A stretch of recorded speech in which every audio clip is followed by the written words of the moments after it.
उत्तर प्रदेश की राजधानी लखनऊ में खड़े हैं और मेरे पीछे ये बहुजन समाजवादी पार्टी का मुख्यालय है। एक समय इस पूरे रास्ते में देखते तो जनमानस के साथ साथ यहाँ नेताओं का जमावड़ा लगता था, लेकिन पिछले कुछ सालों में तस्वीर बदली। लेकिन अगर कुछ नहीं बदला तो मायावती का रवैया, खास करके अपने कैडर को लेकर, अपने समाज को लेकर जिस तरीके की वो चिंता जाहिर करती हैं, उनके लिए काम करती हैं। और उन्होंने इस बार एक बड़ा मेगा रैली के जरिए 2027 चुनाव से पहले एक बिगुल बजाने जा रही हैं, जिसमें 4 लाख से ज़्यादा लोग जुटने की बात कही जा रही है। लेकिन सबसे अच्छी बात इस बार बाबा साहेब अम्बेडकर को लेकर बीएसपी के साथ साथ भारतीय जनता पार्टी, कांग्रेस, समाजवादी पार्टी भी अब एक नई तैयारी करें, क्योंकि कहीं ना कहीं उन्हें पता है कि 21% जो वोट बैंक है दलित का, उसे जिस तरफ वो करवट लेगा वही उत्तर प्रदेश के राजनीतिक सिंहासन पर बैठेगा। लेकिन मायावती ने कहा कि सादगी के साथ रहिए लेकिन मजबूती के साथ आगे बढ़िए, और उनके कैडर भी लोगों को एक संदेश दे रहे हैं कि काशीराम और बाबा साहेब का संदेश, उनका सपना अगर कोई पूरा कर सकता है तो हाथी पूरा कर सकता है। अगर हम दिखाएं, अपने कैमरामैन से कहें कि दिखाएं किस तरीके से यहाँ आकाश आनंद की एक होल्डिंग है। इस बार आकाश आनंद को एक बड़ी प्रोफाइल के साथ एक लॉन्चिंग की भी तैयारी है। साथ में अगर हम ये भी दिखाएं कि किस तरीके से सजाए गए हैं, और आनंद कुमार से लेके सतीश मिश्रा, सबके झंडे और बैनर के साथ साथ उनके बड़ी बड़ी होल्डिंग लगी है, मायावती के होल्डिंग लगी है। कहीं ना कहीं इस बार एक बड़ी मेगा तैयारी के साथ बीएसपी एक अपने राजनीति, उत्तर प्रदेश की राजनीति में वापसी के लिए पूरी तैयारी कर रहा है। उत्तर प्रदेश विधानसभा चुनाव के कुछ महीने अभी बचे हैं, लेकिन उत्तर प्रदेश की राजनीति में बाबा साहेब अम्बेडकर को लेकर तैयारियां तेज हो गई उनकी 135 जयंती मनाने को। कांग्रेस कार्यालय पे मैं इस समय खड़ा हूँ, यहाँ मैं उनके प्रवक्ता से बात किया। उन्होंने कहा कि बाबा साहेब को हमने उनके दिखाए हुए रास्ते पे हम सब हमेशा से चलते आ रहे हैं। कोई नई बात नहीं है कि बाबा साहेब अम्बेडकर को विधानसभा चुनाव से पहले हम लोग याद करें। हमने उनको कानून मंत्री बनाया, उनको सम्मान दिया। कहीं ना कहीं इस बार 2027 के चुनाव में राहुल गांधी ने जिस तरीके से काशीराम जयंती से पहले परिवर्तन दिवस के रूप में एक संदेश देने की कोशिश की, जातीय जनगणना की बात कर रहे हैं, कहीं ना कहीं अम्बेडकर जी के प्रतिनिधित्व के विचार को आगे बढ़ाने की बात कह रहा है। इस बार कवायद इतनी तेज है कि सारे दल, चाहे भाजपा हो, समाजवादी पार्टी हो, कांग्रेस हो, सब कहीं ना कहीं जो 21% दलित वोट बैंक है उस पर सेंध लगाने की पूरी कोशिश कर रहा है। लेकिन देखना दिलचस्प होगा, क्या वोटर किसकी तरफ रुख करेंगे और किसे अपना किंग बनाएंगे। नमस्कार, मैं अशोक मिश्रा, आप देख रहे हैं गोवा का पहला हिंदी नेशनल न्यूज चैनल राष्ट्र टीवी। इसमें हम कांग्रेस मुख्यालय पे हैं, यहाँ मनीष जी से हम बात करेंगे। इस बार अम्बेडकर जयंती को लेकर बहुत सारे राजनीतिक गलियारों में चर्चा है, गर्माहट है। कांग्रेस की तैयारी कैसे है मनीष जी? इस बार क्या तैयारी हो रही है? क्योंकि बीजेपी भी, समाजवादी पार्टी भी, बीएसपी भी लोग कह रहे हैं कि जो बिल्कुल शांत थी अब वो भी एक बड़ी रैली करने जा रही। राहुल जी आए थे एक परिवर्तन दिवस काशीराम जी के जयंती से शुरुआत की। कांग्रेस की इस बार 14 अप्रैल को क्या तैयारी और क्या आप लेके जा रहे हैं विजन बूथ लेवल तक, ग्रामीण अंचल तक? देखिए, सवाल उन पार्टियों से बनता है जो समय समय पर जागते हैं और इलेक्शन के पहले डॉक्टर अम्बेडकर के कार्यक्रम कराते हैं। कांग्रेस से सवाल नहीं बनता है, इसलिए नहीं बनता है क्योंकि हम सालों साल करते हैं। हम पहली बार नहीं करेंगे, हम तो लगातार कर रहे हैं और जैसे कार्यक्रम करते रहे वैसे ही करेंगे, क्योंकि हमारा जो महापुरुषों को लेकर हम लोगों का आउटलुक है वो चुनावी नहीं है। डॉक्टर अम्बेडकर की अगर बात करेंगे तो डॉक्टर अम्बेडकर की जब हम बात करेंगे तो हमें देखना होगा कि हम डॉक्टर अम्बेडकर को कॉन्स्टिट्यूएंट असेंबली में लेकर आए। हमने उन्हें ड्राफ्टिंग कमेटी का चेयरमैन बनाया। समानता, समता का अधिकार, आरक्षण का अधिकार देने के लिए हमने एक माहौल बनाया। इस संविधान में एक आदमी एक वोट का अधिकार हो, इस तरह से तमाम चीज़ें जो हमको एक लोकतांत्रिक ऐसा देश जो वेलफेयर स्टेट हो, जो सबके लिए हो, उसकी परिकल्पना जब डॉक्टर अम्बेडकर कर रहे थे तो हम उनके साथ थे। हमने उन्हें कानून मंत्री बनाया। तो हम तो पहले दिन से डॉक्टर अम्बेडकर, उनकी फिलॉसफी, उनकी चीज़ों के साथ हैं। ये जो नए जागे हैं आज, संघ के लोग, भाजपा के लोग, जो डॉक्टर अम्बेडकर का पुतला जला रहे थे, जो कॉन्स्टिट्यूशन की प्रतियां जला रहे थे, कह रहे थे इसको मनुस्मृति पर आधारित होना चाहिए, जो तिरंगे को अशुभ बता रहे थे, तो ये लोग तो आज जागे हैं ना, क्योंकि इनको अब लग रहा है कि जिस पौधे को रोपित किया गया था 1950 में संविधान के रूप में वो पुष्पित और पल्लवित हो गया है, वो बड़ा हो गया है। तो अब उसके फल खाने का वक्त है ना।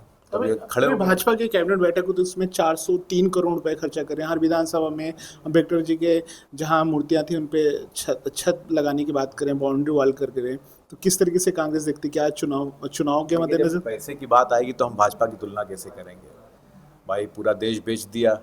गुजरात के क्रोनिक कैपिटलिस्ट थे अडानी जैसे, जितने उनके हाथ में बेच दिया है। 10,000 करोड़ तो एक नंबर में दबाए बैठे हैं, पता नहीं और कितना होगा। संघ की बड़ी बड़ी इमारतें बन गई दिल्ली में, एक इमारत 1.5 लाख स्क्वायर फीट में बनी है। नॉर्मल सा कैलकुलेशन कर लीजिए, कहते हैं 150 करोड़ में बनाई, कम से कम 4,000 करोड़ में बनी होगी। तो इस तरह से पता नहीं कोई बताएंगे पैसा कहाँ से आ रहा था। वो पैसे की तुलना तो उनसे की रहती, भाई पूरा देश बेच दिया तो पैसा तो खर्च करेंगे, पैसा खर्च करके दिखाएंगे।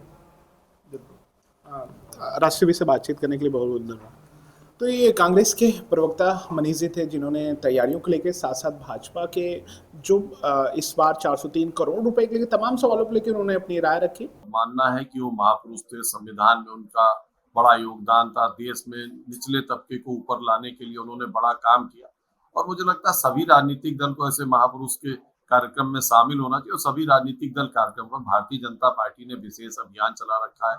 आज अम्बेडकर प्रतिमा पे 11,000 दीपक जलाएंगे, कल वहाँ साफ सफाई करेंगे, तमाम जगह गोष्ठियां होंगी, गांव-गांव, जिलों-जिलों विधानसभा वाइज सांसद अपने क्षेत्र में कार्यक्रम करेंगे, उन लोगों तक उनकी बात पहुंचाएंगे। और भारतीय जनता पार्टी वो पार्टी है जिसने अम्बेडकर जी को समुचित सम्मान दिया, जो बरसों से लंबित था, उस जगह पहुंचाने का काम किया है। जिस समाज को जोड़ने का काम वो करते थे, उस समाज को पूरी तरह से हमने पुरस्कृत किया है, हमने काम किया है और हम उस कार्यक्रम को लगातार करते रहते हैं। ये कोई नई बात नहीं है, हर अम्बेडकर दिवस पर ऐसा कार्यक्रम हम लोग करते हैं। देखिए, समाजवादी पार्टी गांव-गांव, गली-गली जाके बाबा साहब का संदेश, संविधान को बचाने के लिए जो समाजवादी पार्टी लगातार प्रयास कर रही है, और संविधान और हमारे हक और अधिकार पे जो भारतीय जनता पार्टी हमला कर रही है, उसके लिए प्रति उनको जागरूक करना है, आरक्षण के अधिकार के प्रति जागरूक करना है। और ये सारे कार्यक्रम जो बाबा साहब के विचार हैं उनको लेके समाजवादी पार्टी के कार्यकर्ता, नेता गांव-गांव, गली-गली जा रहे हैं। और 14 तारीख ही नहीं, समाजवादी पार्टी 13 तारीख से ही लगातार कार्यक्रम कर रही है। आज भी लखनऊ में और दूसरी जगहों पे कार्यक्रम है जो बाबा साहब के जो विचार हैं उनको आगे बढ़ाने की। इसलिए समाजवादी पार्टी की तैयारी पूरी है। और जहाँ तक सवाल भारतीय जनता पार्टी का है, तो वो भारतीय जनता पार्टी जिसने हमेशा बाबा साहब का विरोध किया, जब जनसंघ थी, आरएसएस थी, तब भी वो विरोध करते थे जब बाबा साहब इस दुनिया में थे, जिंदा थे। तो वो भारतीय जनता पार्टी क्या बाबा साहब का नाम लेगी जो लगातार संविधान पे हमला कर रही है, आरक्षण पे हमला कर रही है। सर, अभी कैबिनेट में योगी कैबिनेट में 403 करोड़ रुपए, उन्होंने कहा कि हर विधानसभा में 10 ऐसे अम्बेडकर पार्क को हम सौंदर्यीकरण और छत बाउंड्री लगाएंगे। इसे किस तरीके से समझ? देखिए, बाबा साहब ने देश को संविधान दिया और बाबा साहब ने आरक्षण का हक दिया। जो भारतीय जनता पार्टी की सरकार बाबा साहब के दिए गए संविधान पे हमला कर रही है, जो भारतीय जनता पार्टी बाबा साहब के द्वारा दिए गए आरक्षण को समाप्त कर रही है, पिछड़ों को, दलितों को उनका आरक्षण का हक नहीं मिल रहा है, जो भारतीय जनता पार्टी दलितों को अपमानित कर रही है, उस भारतीय जनता पार्टी से क्या उम्मीद करते हैं? वो केवल दिखावा कर रही हैं कि भारतीय जनता पार्टी को 2027 में वोट मिल जाए, जो वोट उनको 2024 में नहीं मिला।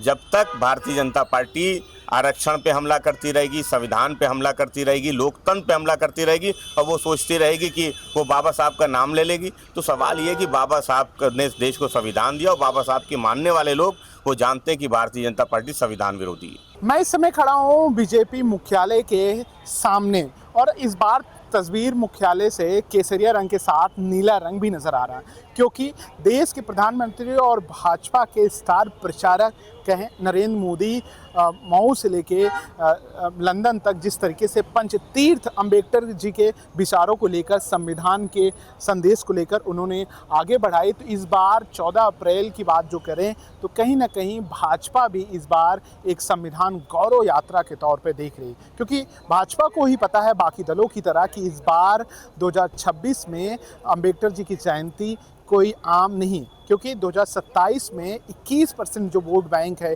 उस पर सब दलों की नज़रें हैं और कहीं ना कहीं बीजेपी भी उस पर पीछे नहीं रहना चाहती है। बीजेपी ने अपने कैबिनेट बैठक में हर विधानसभा में 4 ऐसे अम्बेडकर पार्क को सौंदर्यीकरण, उनके छतों को निर्माण के लिए 403 करोड़ रुपए भी जारी किए। कहीं ना कहीं ये जो दलित वोट बैंक में उसमें और बैठ बनाने और उसमें मजबूती बनाने के लिए कहीं ना कहीं ये दाव कितना कारगर साबित होगा ये देखना दिलचस्प होगा। कभी मिले मुलायम काशीराम का नारा देने वाली समाजवादी पार्टी को लेकर जो कवायद थी मुलायम ने गढ़ी थी, अब समाजवादी पार्टी कार्यालय के सामने अगर देखें तो लोहिया के साथ अम्बेडकर के पोस्टर लगे हैं। इस बार 135वीं जयंती पे बाबा साहेब अम्बेडकर की जयंती को समाजवादी पार्टी एक बड़े पैमाने पर मनाने की तैयारी कर रही है और अखिलेश यादव इसे संविधान बचाओ दिवस के रूप में देख रहे हैं।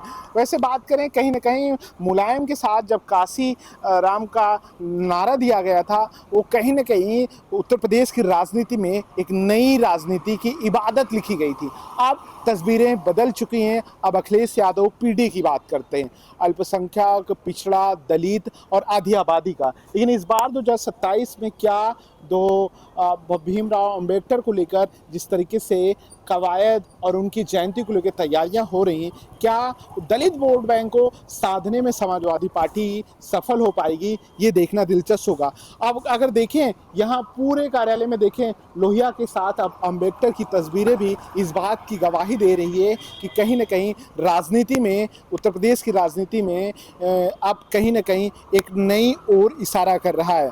क्योंकि उत्तर प्रदेश की अगर ओवरऑल बात करें, दलित वोट बैंक 21% है, उस पर कहीं ना कहीं सेध लगाने की अपने पक्ष में सारी पार्टियां कोशिश कर रही हैं कि उनके पाले में आए।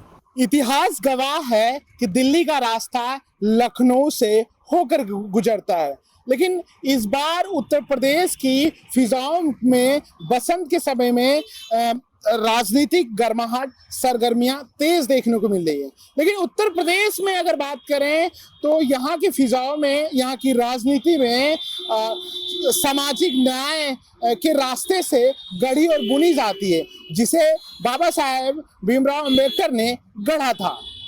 2027 चुनाव से पहले 2026 में अंबेडकर जयंती आखिर क्यों इतनी इंपॉर्टेंट है कि सभी दल, भाजपा, समाजवादी पार्टी, कांग्रेस अपना जोर आजमाइश करते हुए अपने विजन को लेकर, बाबा साहेब अम्बेडकर को लेकर, अपने दावों के साथ साथ उनके किए कामों को लेकर किस तरीके से अपना दावा ठोक रहे हैं। क्योंकि मसला दावा और प्रचार प्रसार का नहीं है, मसला है 21% वोट बैंक का।